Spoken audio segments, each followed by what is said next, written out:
The sterile hum of the hospital room was shattered by a faint, raspy whisper that carried the weight of a lifetime.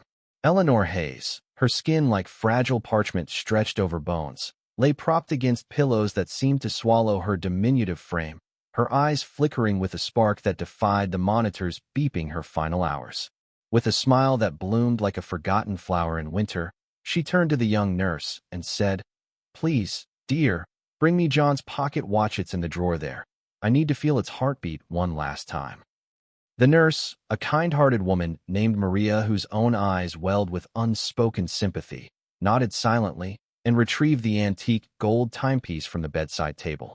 It was cool to the touch, engraved with swirling vines that spoke of another era, and as she placed it into Eleanor's trembling hands, the old woman's fingers closed around it like a prayer. Eleanor clutched it to her chest, closing her eyes as memories flooded in waves crashing against the shores of her mind, pulling her back to the summer of 1942, when the world was at war and love was her only anchor. That fateful day in Chicago, the air thick with the scent of blooming lilacs and distant factory smoke.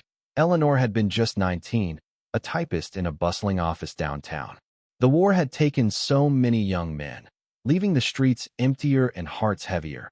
But then John appeared like a character from one of those silver screen romances she adored. He was tall, with tousled brown hair and eyes the color of storm clouds, enlisting the next week, but stealing her heart in a single afternoon at the local diner. "Time waits for no one," he'd said with a grin, pulling out his father's pocket watch to check the hour, "but I'd wait forever for a dance with you." Their first dance was under the stars at Grant Park, the big band music swelling as he spun her around, his uniform crisp and his promises whispered against her ear. "I'll come back, Ellie," he vowed, pressing the watch into her palm for safekeeping. "This old thing has seen my family through tough times. It'll guide me home." But war was cruel, and letters arrived sporadically, each one a lifeline threaded with hope and fear. Eleanor waited, knitting socks for soldiers and praying at the little church on Elm Street, her days blending into a monotonous gray until the telegram came, not the dreaded one, but news of his survival, wounded but alive. John returned in 45, his left leg scarred from shrapnel, his spirit bent but unbroken. They married in a simple ceremony, her in a borrowed white dress, him leaning on a cane that became as much a part of him as the watch he reclaimed. Life unfolded in a modest house on the outskirts of the city, where they planted a garden that bloomed with roses and raised 2 children who filled the rooms with laughter. But beneath the surface, shadows lingered. John's nightmares of the trenches, the way he'd stare at the watch during sleepless nights, as if ticking seconds could rewind the horrors he'd seen. Eleanor remembered the arguments, sharp and fleeting like summer storms. Money was tight. John's job at the mill paid little, and her dreams of traveling the world faded into diaper changes and school runs. Yet, in those quiet moments, when the kids were asleep and the fire crackled, he'd pull her close, the watch chain dangling from his vest. "Every tick is a reminder we're still here," he'd murmur, his voice rough with emotion. She learned to love the imperfections the way he forgot anniversaries, but never failed to bring home wildflowers. How his stubborn pride clashed with her gentle persistence. As the years piled on, their children grew and moved away, leaving echoes in the empty nest. Grandchildren came, bringing joy in spurts, but time chipped away at them both. John's health declined first, his heart faltering like the watch that needed winding more often. On his deathbed 10 years ago, he pressed it into her hands again. "Keep it close, Ellie. It's got our story in every gear." She hadn't opened it since, not fully afraid the memories would spill out too raw. Now, in the hospital, with tubes snaking across her arms and the weight of 87 years pressing down, Eleanor felt the watch's familiar weight.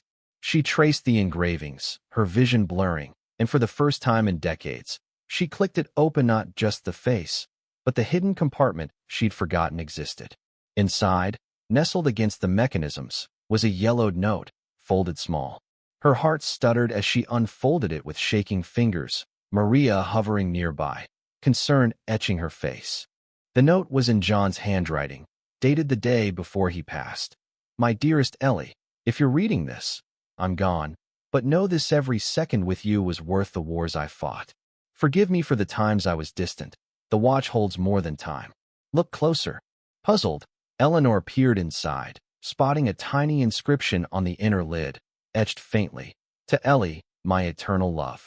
And to our son, the one we lost, but never forgot, may time heal all. A gasp escaped her lips. Their son? They had 2 daughters, but early in their marriage, there had been a miscarriage of boy, the doctor had said. John had never spoken of it again, burying the grief deep. But here it was, acknowledged in secret, a twist of pain and love intertwined. Tears streamed down her cheeks as waves of emotion crashed over her regret for unspoken words, gratitude for the life they built despite the losses. Maria, sensing the shift, sat beside her. Mrs. Hayes, are you all right? Should I call someone? Eleanor shook her head, smiling through the tears. No, dear. It's just memories. Sit with me a while. The nurse obliged, and as Eleanor began to share fragments of her story, the room filled with a warmth that pushed back the clinical cold. Outside, the sun dipped low, casting golden hues through the window, mirroring the watch's glow. Eleanor's voice grew softer, weaving tales of dances and dreams, of heartbreaks mended by time. She spoke of John's quiet heroism, not just in war, but in everyday devotion, the way he'd fixed the leaky roof during a storm, or held her hand through their daughter's illness. Each story layered emotion, building a tapestry of human resilience. As night fell, Eleanor's daughters arrived, summoned by Maria's call. They gathered around the bed, hands linked, listening as their mother recounted the note's revelation. We lost a brother, she whispered, but gained so much more in love. The twist reshaped their family narrative, adding depth to the man they remembered as stoic. One daughter, Sarah, wiped her eyes. Dad never said, but it explains his silences. Eleanor nodded, the watch still in her grasp. Time reveals all, in its own way. She felt a peace settling in, the aromatic pull of her life story drawing to a close, yet infused with meaning. The values of forgiveness, endurance, and cherishing fleeting moments hung in the air, a legacy for those left behind. But as the clock on the wall ticked onward, Eleanor sensed there was more to uncover, whispers of another secret perhaps, hinted in John's words. Her mind drifted back, deeper into the past, where untold chapters waited. The hospital room faded into the recesses of Eleanor's mind as she delved further into the memories triggered by the pocket watch. The inscription about their lost son had unlocked a floodgate, and now she recalled the early days of their marriage with renewed clarity, the post-war boom, the optimism that masked underlying scars. John had come home changed, his laughter rarer, his touches tentative, but Eleanor had poured her soul into rebuilding their world, one shared meal at a time. In those years, they moved to a small apartment above a bakery, the scent of fresh bread wafting up each morning like a promise of normalcy. Eleanor took a job at a library, surrounded by books that transported her to places John could no longer promise. He worked long hours at the mill, his hands calloused, his back aching, but every evening, he'd win the watch and tell her stories not of the war, but of his boyhood dreams. Someday, we'll see Paris, he'd say, his eyes distant. She believed him, even as bills piled up and dreams deferred. Their first daughter, Sarah, arrived in '48, a bundle of joy that mended some fractures. John held her tiny form, the watch forgotten in his pocket, tears glistening as he whispered, "She's our second chance." Eleanor never questioned the phrasing then, but now, with the note's revelation, it hit like a thunderbolt. Lost son had been their first, a miscarriage in '46 that John had grieved silently, blaming himself for not being there sooner after the war. As Sarah grew, toddling around their cramped home, another child followed, Emily, in '51. The family expanded, but so did the challenges. John's leg injury flared in winter, leaving him bedridden, and Eleanor juggled nursing him with motherhood. Arguments escalated. He'd snap about money. She'd retort about his withdrawal. One night, after a particularly heated exchange, John stormed out, watch in hand, returning hours later with a bouquet of daisies. "Time heals," he muttered, pulling her into an embrace that spoke volumes unspoken. The twist came unexpectedly during a family picnic in '55. A stranger approached, a man in his 30s, bearing an uncanny resemblance to John. "Excuse me," He said hesitantly, "Are you John Hayes? From the 101st Airborne?" John froze, the watch slipping from his fingers into the grass. The man, named Robert, revealed he was a fellow soldier's brother, but as they talked, truths unraveled.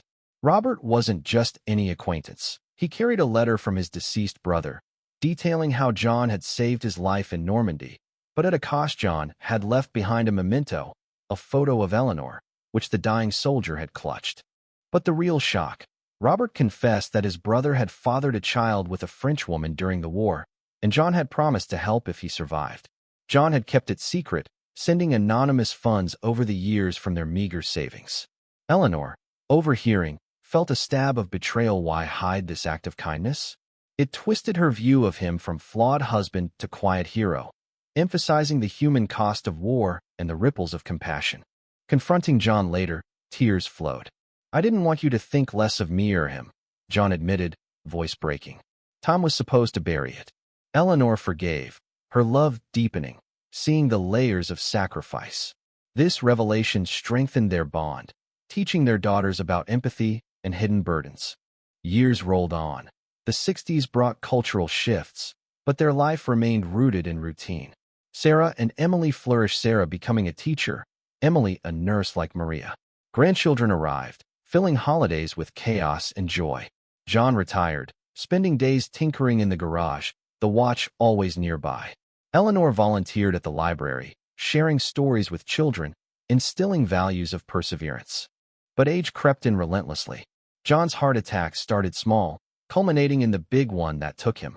At his funeral, Eleanor placed a rose on his casket, the watch in her pocket a silent vow to carry on. Now, in the hospital, sharing this with her family, the twist of Robert's story resurfaced in her mind. "There's more," she whispered to Sarah. "Your father, he helped a child overseas. Find him if you can." Sarah's eyes widened, a new quest born from old secrets. Emily squeezed her hand, the room heavy with emotion. Maria, still present, shared her own story, a grandmother who survived the Holocaust, echoing themes of resilience. This unexpected connection from the nurse added depth, shifting perspectives and heightening the human tapestry. As Eleanor spoke, her voice gained strength, the narratives intertwining like the watch's chains. She described Paris, not the one they never visited, but the imagined one in their dreams, symbolizing unfulfilled yet cherished aspirations. The K-dramatic tension built as she recounted near misses, the time John almost lost the watch in a flood, rescuing it as a metaphor for saving their marriage. Nights blended into days in the hospital, visitors coming and going. Eleanor's condition stabilized briefly, allowing more reflections. She pondered life's ironies, how time, once an enemy and waiting for John's return, became an ally in healing wounds. The value of forgiveness shone through, a beacon for her descendants. Yet, as fatigue set in, Eleanor felt another layer peeling back, a personal secret of her own, buried deep, waiting to emerge and alter everything once more. Eleanor's revelations continued to unfold in the dimly lit hospital room, where the beeps of machines punctuated her tales like the ticks of the pocket watch.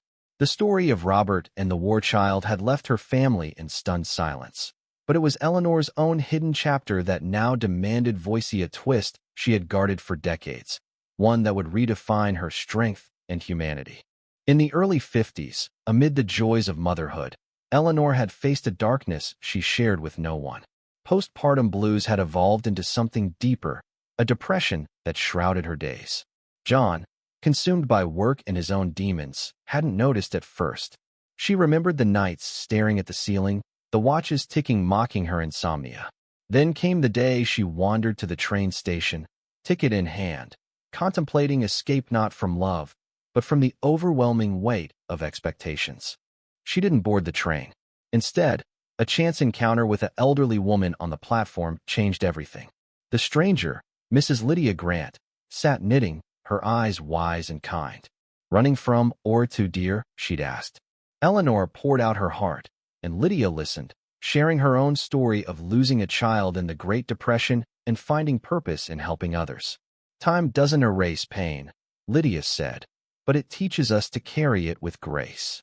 Lydia became an unexpected mentor, a secondary character who twisted Eleanor's path from despair to determination. They met weekly at a cafe, where Lydia taught her crochet and life lessons about seeking help, cherishing small victories, and the power of community.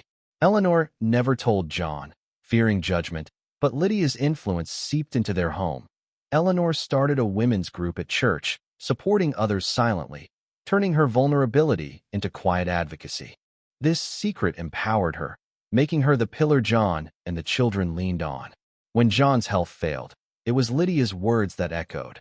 Love is enduring the ticks and talks together.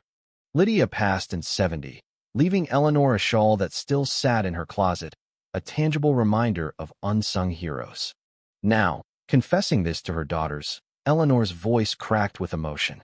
"I almost left you all," she admitted, tears flowing. Sarah and Emily gasped, but their hugs conveyed understanding, not blame. "Mom, that makes you human," Emily said softly, "and stronger for staying."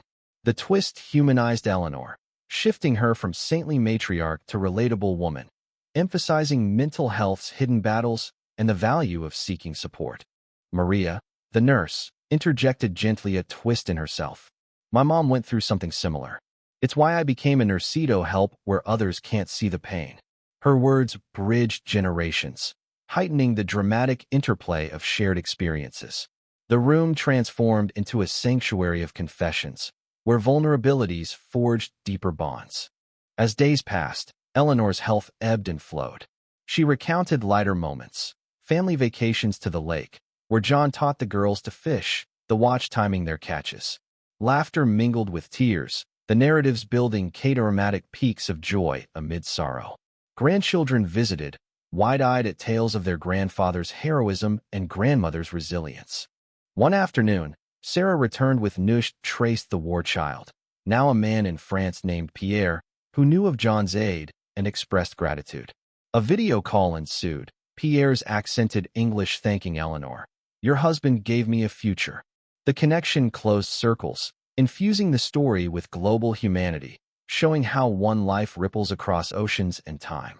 Eleanor felt fulfillment wash over her, the watch a conduit for these truths.